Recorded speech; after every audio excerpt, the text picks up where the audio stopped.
Today, it is not enough to talk about rebuilding Europe. We need to talk about a new vision for Europe, so that peace and security may become lasting foundations of development for decades to come.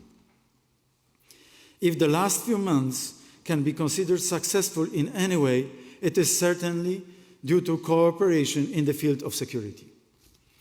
Transatlantic cooperation, and NATO in particular, has proved to be the most efficient defense alliance ever. Without the involvement of the US and possibly Poland, there would be no Ukraine today. NATO, soon enhanced by the near accession of Finland and Sweden, is key to the security of Europe.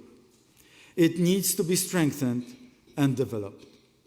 At the same time, we must build our own defense capabilities, something Poland is currently doing. We are building a modern army, not only to defend ourselves, but also to help our allies. We are spending up to 4% of GDP on defense, which is only possible thanks to the repairs made in public finances by my government after the gaping holes left in them by our predecessors. And we propose that defense expenditures not to be part of Maastricht Treaty criterion of a 3% limit. Very important for the security of Europe. Europe has disarmed itself, staring at Russian aggression like a rabbit in headlights. Today, there is a shortage of ammunition and basic weapons to respond to the Russian invasion, not to mention two other threats that may occur elsewhere. My desire for the countries of Europe is to be so militarily strong that they do not need outside help in case of an attack, but that they can provide military support for others. This is not so today. Without American involvement, Ukraine would no longer exist, and the Kremlin would have moved on to its next victim. During the time of the 1970s, many mistakes were made. That era ended with the Soviet invasion of Afghanistan. The West responded properly. This time, the Russian aggression of the last 20 years has not caused such concern.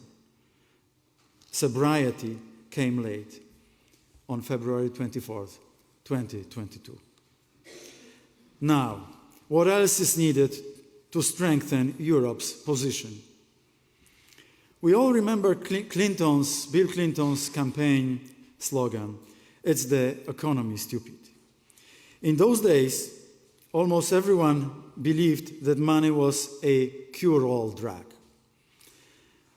That even in countries like Russia or China, money would cause democratization of public life. Things turned out differently. Today we know that the economy must go hand in hand with social desires and security needs.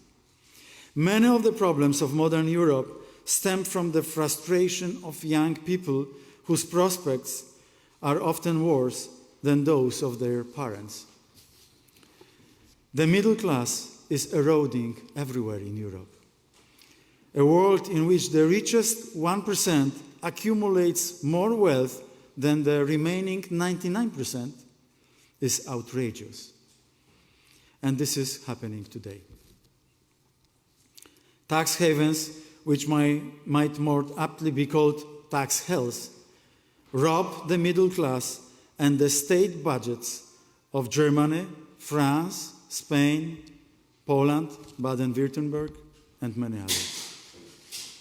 Europe's strength comes primarily from the strongest foundation, which is its robust middle class.